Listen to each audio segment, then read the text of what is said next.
السلام علیکم ورحمۃ اللہ وبرکاتہ۔ دیکھیے، جیسے ذی الحجہ کا مہینہ چل رہا ہے اور اس مہینے کی 10، 11، 12 تاریخ کو یعنی حضرت ابراہیم علیہ السلام کی سنت کو زندہ کیا جاتا ہے، یعنی قربانی کی جاتی ہے جو ہم پر واجب ہے۔ واجب کس پر ہے؟ قربانی واجب کس پر ہے؟ سب سے پہلا مسئلہ، یہ چند مسئلے میں آپ کے درمیان میں رکھتا ہوں، توجہ سے سنیے گا کہ سب سے پہلی چیز قربانی واجب کس پہ ہوتی ہے۔ ہمیں معلوم نہیں ہوتا ہے کہ قربانی واجب کس پہ ہے۔ دیکھیں، قربانی اس پر واجب ہے جو مالک نصاب ہے۔ اب مالک نصاب کون ہے؟ مالک نصاب کب ہوتا ہے؟ ان چیزوں کو توجہ سے سنیں۔ مالک نصاب وہ ہے کہ جس کے پاس 52.5 تولے اگر چاندی ہے تو وہ مالک نصاب ہے، یا اس کے پاس 7.5 تولے سونا ہے تو مالک نصاب ہے، یا اس کے پاس اتنا روپیہ ہے کہ جس پیسے سے وہ 52.5 تولے چاندی خرید سکتا ہے تو وہ مالک نصاب ہے، یا اس کے پاس سامان تجارت یعنی تجارت کا سامان اس کے پاس اتنا ہے کہ جس سے وہ 52.5 تولے چاندی خرید سکتا ہے، وہ بھی مالک نصاب ہے، یا پھر اس کے پاس میں اس کے گھر میں ضرورت سے زیادہ سامان ہے، یعنی جو سامان اس کے استعمال میں نہیں آتا ہے پورا سال، وہ اگر اتنا ہے اس کے پاس میں کہ جس سے وہ 52.5 تولے چاندی خرید سکے تو وہ بھی مالک نصاب ہے۔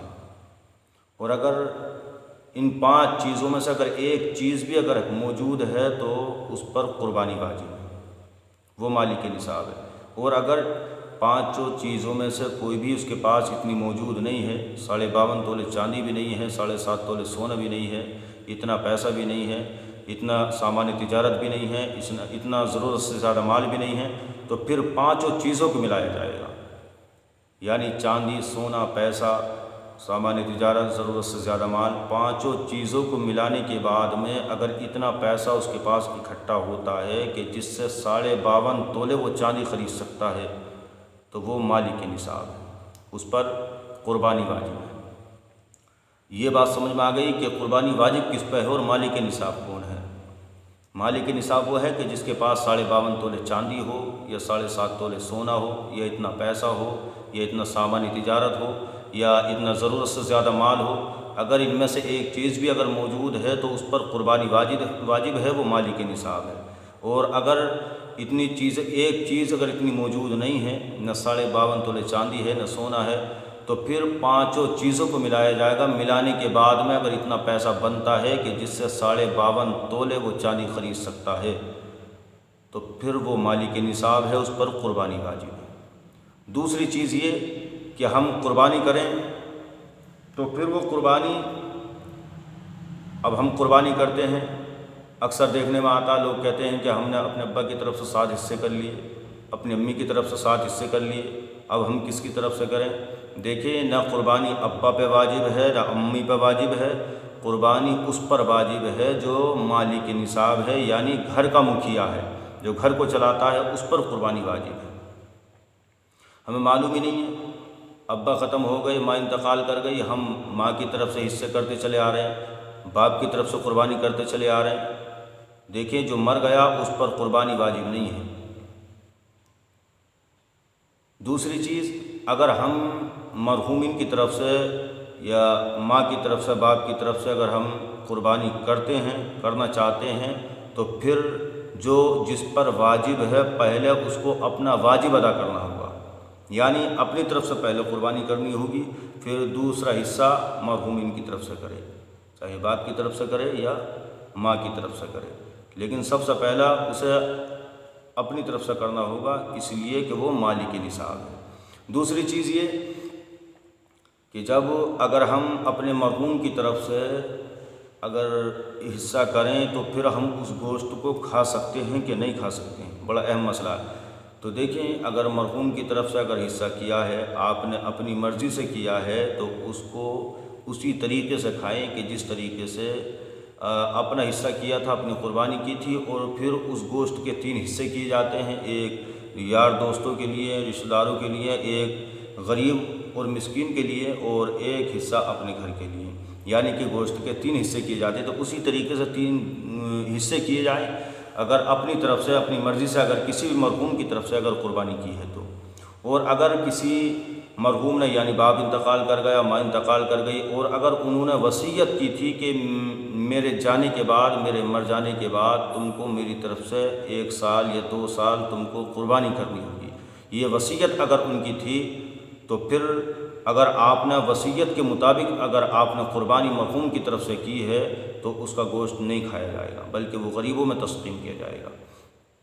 ہاں، اگر اتنا سمجھ لیں کہ اگر اپنی خوشی سے، اپنی مرضی سے اگر مرحوم کی طرف سے اگر یا مرحومہ کی طرف سے اگر آپ نے قربانی کی ہے تو اس گوشت کے اسی طریقے سے کھایا جائے گا کہ جس طریقے سے اپنی قربانی کرنے کا گوشت کے 3 حصے کیے تھے اسی طریقے سے آپ کھائیں گے تو بہتر رہے گا۔ اور اگر آپ کو اگر وصیت کی تھی، ماں نے وصیت کی یا باپ نے وصیت کی، تو آپ اس گوشت کو نہیں کھائیں گے، وہ غریبوں کو کھلایا جائے گا۔ اب دوسری چیز یہ کہ ہم جانور خریدتے ہیں تو اس میں اکثر لوگوں میں دیکھا جاتا ہے، سننے میں آتا ہے کہ قربانی ہم کریں تو بڑا جانور اگر ہو تو اس میں 7 ہی حصے ہونے چاہیے یا 5 حصے ہونے چاہیے، اس سے کم نہیں ہونے چاہیے۔ دیکھیں، یہ غلط ہے۔ اگر بڑا جانور اگر آپ 1 حصہ کرنا چاہتے ہیں تو 1 حصہ کریں، یا 2 کرنا چاہتے ہیں تو 2 کریں، اور 3 کرنا چاہتے ہیں تو 3 کریں، 4 کرنا چاہتے ہیں 4، 5 کرنا چاہتے ہیں 5، 6 کرنا چاہتے ہیں 6، 7 کرنا چاہتے ہیں تو 7 حصے کریں۔ آپ چاہیں کم سے کم 1 حصہ ہے اور زیادہ سے زیادہ 7 حصے بڑے جانور میں۔ اور دوسری چیز یہ کہ جب ہم جانور خریدیں، اس لیے کہ یہ وہ دن ہوتے ہیں کہ جن کے بارے میں میرے تمہارے پیغمبر ارشاد فرماتے ہیں کہ اللہ کو قربانی کے دنوں میں کوئی بھی اتنا عمل پسند نہیں ہے جتنی اللہ کو قربانی پسند ہے۔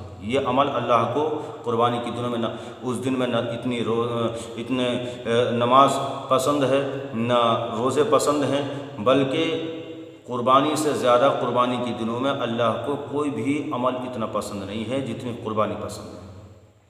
دوسری چیز یہ کہ جب ہم اپنے لیے جانور خریدیں تو جانور اچھا ہونا چاہیے، صاف ستھرا ہونا چاہیے، کان کٹا نہ ہو، سینگ کٹا نہ ہو، پونچھ کٹی نہ ہو، صاف ستھرا یعنی کہ تگڑا ہونا چاہیے۔ اور جانور خریدتے وقت ہماری نیت یہ نہیں ہونی چاہیے کہ یار اس کے اندر تگڑا جانور ہے، موٹا جانور ہے، 1.5 کنٹل گوشت نکلے گا تو کم سے کم 25 کلو تو آ ہی جائے گا۔ یہ نیت ہماری نہیں ہونی چاہیے، بلکہ ہماری نیت رضا الہی کے لیے ہونی چاہیے۔ تگڑا جانور اس نیت سے ہونا چاہیے کہ قیامت کے دن یہ پل صراط پہ جو لوگ قربانی کرتے ہیں ان کے لیے پل صراط پہ وہ سواری بنیں گے۔ نہ کہ یہ نیت نہیں ہونی چاہیے کہ یہ موٹا جانور ہے، اچھا جانور ہے، اس کے اندر جو ہے گوشت اچھا نکلے گا تو ہمیں گوشت اتنا یعنی کہ گوشت کی نیت نہیں ہونی چاہیے۔ اگر ہماری گوشت کی نیت اگر جانور پہ ہو گئی تو ہماری قربانی بیکار جائے گی، یعنی کہ ثواب نہیں ملے گا۔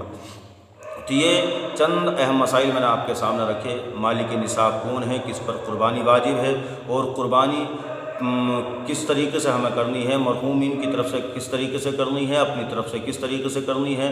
دیکھیں، جو گھر کا مکھیا ہے، جو گھر کو چلاتا ہے، اس پر قربانی واجب ہے۔ اور دوسرا مسئلہ کہ ہم بڑے جانور میں کتنے حصے کریں، تو اس میں کم سے کم 1 حصہ اور زیادہ سے زیادہ 7 حصے ہونے چاہیے۔ یہ چند مسائل میں نے آپ کے سامنے رکھے ہیں۔ اس ویڈیو کو ہماری پوری دیکھیے گا۔